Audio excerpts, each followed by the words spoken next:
Yesaya pasal 2 ayat 1 sampai 5. Adakah salah seorang dari antara kita yang bisa membacakan di tengah ibadah kita di hari ini?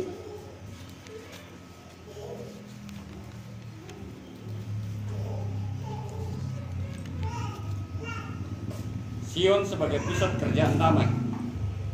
Firman yang dinyatakan kepada Yesaya bin Amos tentang Yehuda dan Yerusalem akan terjadi pada hari-hari yang terakhir. Gunung tempat rumah Tuhan akan berdiri tegak di hulu gunung-gunung dan menjulang tinggi di atas bukit-bukit. Segala bangsa akan berduyun-duyun ke sana. Dan banyak suku bangsa akan pergi serta berkata, "Mari kita naik ke gunung Tuhan, ke rumah Allah Yakub, supaya Ia mengajar kita tentang jalan-jalannya, dan supaya kita berjalan menempuhnya, sebab dari Sion akan keluar pengajaran dan firman Tuhan dari Yerusalem. Ia akan menjadi hakim antara bangsa-bangsa dan akan menjadi wasit bagi banyak suku bangsa. Maka mereka akan menempa pedangnya menjadi mata bajak dan tombak-tombaknya menjadi pisau pemangkas. Bangsa tidak akan lagi mengangkat pedang terhadap bangsa, dan mereka tidak akan lagi belajar perang. Hai kaum keturunan Yakub, mari kita berjalan di dalam terang Tuhan." Amin. Demikian jauhlah pembacaan firman Tuhan. Berbahagia merenungkan Taurat Tuhan siang ataupun malam. Maranatha. Umat yang dikasihi Tuhan, tema dari pembacaan ini disimpulkan dalam sebuah tema secara seragam, yaitu mengutamakan Tuhan dan kehendaknya. Mengutamakan Tuhan dan kehendaknya.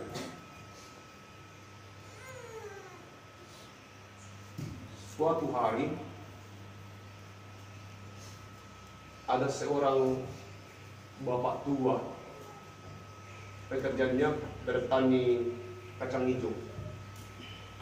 Lalu dalam proses pertanian kacang hijau, entah karena apa, atau karena kacang hijaunya terlalu kecil, maka dia kasih masuk di lubang telinganya dan masuk. Lalu kemudian tidak bisa dia kerok, tidak bisa lagi keluar. Bapak ini menurut informasinya sangat kikir sekali. Dengan segala upaya dia mencoba mencungkil kacang hijau itu dengan usahanya sendiri. Dia coba, dia cungkil. Semakin ditusuk, semakin masuk. Kacang hijau semakin dalam. Dia bilang, "Kita harus ke rumah sakit." "Pak, tidak bisa ini, keluar bisa." Dia terus kerjakan itu sampai benar-benar telinga sudah mulai bengkak, kacang hijau tambah masuk ke dalam. Akhirnya karena sudah bermasalah, lalu kemudian dibawa ke rumah sakit. Di rumah sakit dikatakan begini, sesuai diperiksa dikatakan begini, tinggal satu jalan keluarnya, operasi. Karena begitu peliknya bapak tua ini, berkatakan, "Tidak ada jalan lain selain operasi, dokter." Dibawa ke dokter THT. Apa itu THT? Telinga, hidung, telinga, tenggorokan dan lain sebagainya. Bisa jadi balik, tenggorokan, telinga dan hidung. Gitu. Nah, apa kemudian yang terjadi di sana? Katakan, tidak ada yang lebih murah, ada cara lain keluar tentang operasi, karena berapa dia operasi ini tuh? Dia bilang, operasinya ini saya kasih ke murah 5 juta. Dia bilang, kalau saya cari jalan lain, kalau masih ada cara kasih keluar selain operasi. Ini karena pertimbangan biaya. Dikatakan, dokter katakan begini, ada jalan keluar. Biayanya sangat murah, tapi harus tekun. Yang utama itu adalah kacang hijau yang harus keluar. Dan bagaimana jalan keluarnya dong? Gampang sekali, sangat sedikit. Bapak sekarang pulang ke rumah dan mulai besok pagi siram kacang hijau. Kalau sudah jam 9 keluar dan jemur setengah jam saja di luar. Kenapa begitu dok? Supaya jalan keluarnya adalah nanti kacang hijau ini tumbuh baru bisa dicabut. Jadi ya sore lagi siram lagi sedikit air, lalu kemudian jemur lagi. Sampai berapa lama dokter? Yang murah itu biasanya lama. Jadi sampai kacang hijau itu tumbuh. Kalau kemungkinan besar dokter, kemungkinan besar kacang hijau tidak tumbuh karena kacang hijau mati. Jadi apa yang harus dilakukan? Ya, solusinya adalah operasi. Kalau kita mau tempuh jalan sendiri adalah silakan siram kacang hijau, lalu kemudian tunggu sampai kacang hijau berkecambah, lalu kalau sudah tumbuh keluar baru ditarik keluar itu kacang hijau. Dia bilang, bukan solusi itu dokter. Dia bilang, ya sudah, itulah jalan keluarnya. Mengutamakan Tuhan dan kehendaknya. Sebenarnya yang utama dalam cerita ini adalah bagaimana mengeluarkan kacang hijau, bukan berapa besar biaya proses pengeluaran kacang hijau, atau bagaimana cara tanpa biaya mengeluarkan kacang hijau. Tidak begitu. Yang paling prinsip itu adalah kacang hijau harus keluar, karena kalau tidak itu berbahaya, karena telinga sudah bengkak.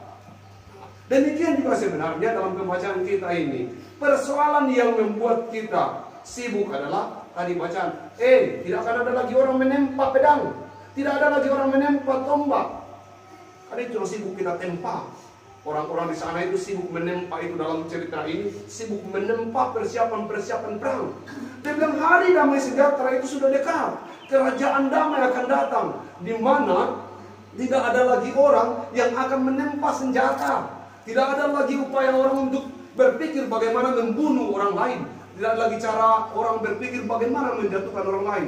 Hari itu akan tiba. Tidak ada lagi orang berkerumun untuk bagaimana caranya mengatur siasat, taktik, dan seterusnya untuk mengalahkan bangsa yang lain.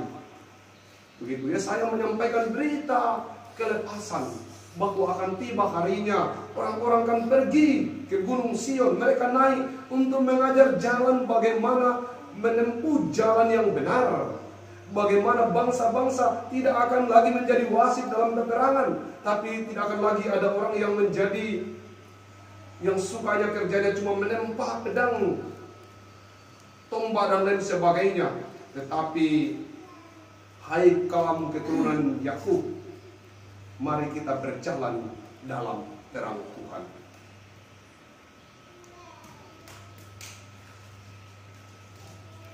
Natal itu peristiwa penyegaran iman. Di Natal itu bukan hanya sebatas di mana orang berkumpul, lalu kemudian menyalakan lilin Natal, lalu kemudian bikin kue Natal, tetapi sesudah itu tidak ada perubahan apa-apa. Gagal. Natal itu adalah peristiwa penyegaran iman, di mana di Natal itu kita harus mendapat penyegaran iman yang baru, bahwa kasih Kristus sungguh nyata. Kemarin dalam diskusi di kebaktian rumah tangga, karena judul materi seragam itu adalah bersiap untuk pulang. Di tahun ini tema Natal itu sangat unik, mengambil jalan lain untuk pulang. Saya coba di Jemaat Kristen Satu Kalando, saya ramu dalam sebuah proses perkunjungan, saya beri judul Natal dengan cara yang lain. Natal dengan cara yang lain. Natal kali ini akan dibawa pada perenungan bahwa bukan lagi sukacita penyambutan semata-mata peringatan penyambutan bayi Yesus, tetapi kita harus menggiring kepada persiapan untuk mengambil jalan lain. Jalan lain artinya bukan hanya siap-siap bikin kue saja dan seterusnya, kita beli baju baru dan seterusnya, tapi kita sudah mulai katakan, apakah saya sudah siap untuk pulang? Pulang artinya sudah siap kembali ke pangkuan Bapa di surga. Itu juga harus menjadi hal yang diperhatikan. Di Natal tahun ini, kita masih dikasih kesempatan untuk Natal tahun ini. Kita harus memeriksa dari kita, apakah saya sudah siap untuk pulang? Nah, mengutamakan Tuhan dan kehendaknya. Natal itu peristiwa apa? Peristiwa mengutamakan Tuhan dan kehendaknya. Kita sering mengutip potongan Alkitab yang berkata bahwa cari dahulu kerajaan Allah dan kebenarannya, maka semua ditambahkan kepadamu.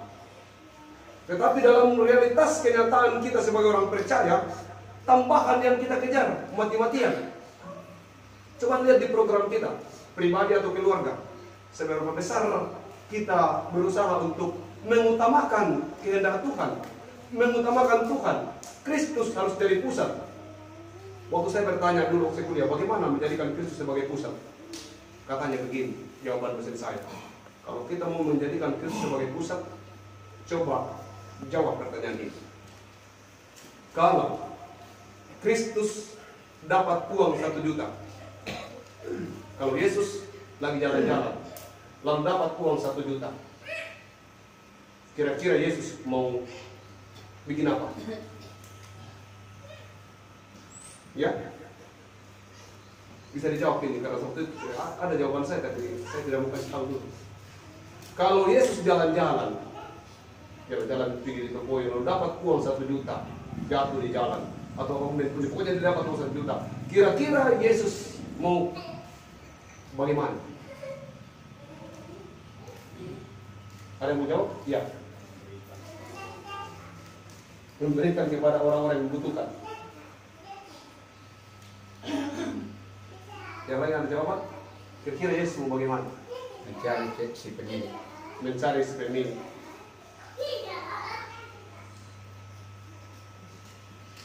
Ada lagi? Ada Pak. Ya.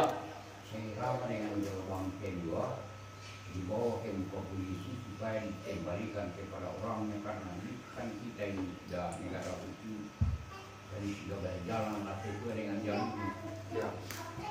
Itu Yesus yang masih percaya polisi. Ada lagi, kira-kira kalau Yesus dapat uang, mau bikin apa? Masukkan di dalam undi-undi untuk persiapan pekerjaan kita. Masukkan dalam kotak persembahan tuh. Nanti pasti dia pilih di mana, kembali ke Jawa Barat, karena saya start dari sana tadi. Masuk di pundi di sana. Sebenarnya tidak susah dijawab ini pertanyaan, karena ini pertanyaan simpel. Seperti apa Anda menjawab pertanyaan itu? Sebenarnya seperti itulah kita hidup mengutamakan Kristus. Kalau dikatakan tidak tahu mau bikin apa Yesus ini mau apa, pokoknya tidak tahu bagaimana cara Yesus, itu sebenarnya hati dan pikiran kita belum fokus, namanya mengutamakan Kristus. Proses yang disebut mengutamakan Kristus adalah sudah tahu pasti kalau Yesus dapat uang itu, maka menurut keputusan saya Yesus pasti kasih begini. Kenapa? Karena memang di hati kita, memang di pikiran kita, di dalam diri kita ada Dia, sehingga Dia menjadi pusat seluruh pengambilan keputusan kita. Yang menjadi masalah itu bahwa kita seolah-olah karena Dia tidak dijadikan pusat, maka Dia tidak pernah mempunyai pengaruh dalam kehidupan kita. Kita sendiri yang mengambil tindakan. Kalau dapat uang, kalau Yesus yang kasih, dapat begini, kira-kira apa? Tadi tidak ada yang pergi belanja, toh? Tidak ada yang pergi belanja. Berarti kalau Yesus tidak ada yang pergi belanja, Yesus akan mencari jalan yang terbaik. Kalau tidak diusahakan kembalikan ke pemiliknya, dikembalikan ke pundi, atau dikasih kepada orang miskin, atau apa saja. Itulah pola pikir Yesus yang ada dalam pikiran kita. Tapi kalau kita dapat, jangankan ada orangnya diinjak sampai sore. Kalau dapat uang tuh di lapangan bola, kita lagi nonton orang sedang main bola, tiba-tiba ada uang 100.000, wah itu bukan saya ya, mungkin atau siapa. Dapat uang 100.000 jatuh, sudah tahu bahwa yang samping yang punya ini sengaja diinjak. Oh, memang lompat, ore, go. Nah, tidak mau berubah karena, kalau terang ke kaki, yang punya uang itu sudah putar-putar cari. Kenapa? Kalau Kristus tidak ada dalam pikiranmu, kalau Kristus tidak ada dalam hatimu, kalau kau tidak mengutamakan Kristus, kalau kau mengutamakan dirimu, maka pasti keputusanmu adalah oh tidak. Ini sudah rezekiku ini, sudah jatuh. Demikian sebenarnya. Nah, untuk itu mengutamakan Tuhan dalam dan kehendaknya. Cari dahulu kerajaan Allah dan kebenarannya, lalu semuanya ditambahkan kepadamu. Tapi kita kemudian mencari tambahan, kesana kemari mencari tambahan. Orang-orang yang demikian itu tidak akan pernah puas dengan tambahan. Kerajaan Allah, tapi tetapi kerajaan Allah sudah, kita yang sudah Kristen, kita sudah pemilik kerajaan surga, benar. Tetapi kebenarannya sudah Kristen, tapi masih tidak melakukan kebenarannya. Cari dahulu kerajaan Allah dan kebenarannya, jangan sepotong saja. Dan kebenarannya, kalau kamu sudah hidup dalam kerajaan Allah dan hidup dalam kebenarannya, maka tambahan bagimu tentu bukan hal yang penting. Karena tambahan itu hanya bagian dari bagaimana kamu kuat mempertahankan kerajaan Allah dan melakukan kebenarannya, mengutamakan Tuhan dan kehendaknya. Kerajaan damai. sudah tiba. Harusnya tidak ada lagi orang yang mengasah pedang untuk persiapan berperang. Harusnya tidak ada lagi orang yang menggosok lembing atau tombak untuk persiapan menikam yang lain. Harusnya hari ini dan sekarang ini sudah menjadi hari-hari perdamaian. Sudah tidak ada lagi orang yang berseteru, sudah tidak ada lagi orang bersengketa. Kenapa? Karena Kristus sudah datang dan dia sudah mati di salib. Penyaliban Kristus itu satu kali. Jangan ada lagi yang berharap dan masih akan ada lagi satu kali. Sudah tidak ada. Kalau sekarang Anda tidak masuk dalam damai sejahteranya, kalau sekarang Anda tidak merasa bahwa seluruh dosa Anda ditebus, selamat jalan ke neraka. Selamat jalan ke neraka. Karena tidak akan ada lagi aksi heroik, tidak akan ada lagi aksi penyelamatan yang Tuhan lakukan, karena dia hanya bisa melakukannya satu kali. Itu sebagai cinta kasihnya, dan itu sudah yang paling intinya. Itulah yang paling terbesar. Sehingga apa yang harus kita kerjakan, kita harus mengutamakan Tuhan dan kehendaknya. Bagaimana itu? Setiap kita hendak melangkah, setiap kita hendak mengambil keputusan, beberapa pertanyaan yang harus ada di kita. Apakah orang lain sejahtera dengan apa yang saya buat? Apakah orang lain bahagia dengan apa yang saya buat? Apakah orang lain? Apakah orang lain? Ketika kalimat apakah orang lain menjadi tentram dengan kehadiran saya, maka kemanapun kita pergi, kita pasti menjadi orang-orang yang taat, mengutamakan Tuhan. Natal sudah dekat. Mari kita utamakan Tuhan. 11 bulan kita berkegiatan luar biasa. 1 bulan ini harusnya kita persiapkan waktu kita untuk Tuhan.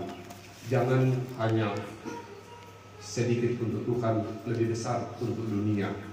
Mari kita coba lebih besar untuk Tuhan dan kita fokus untuk kemuliaan bagi nama Tuhan.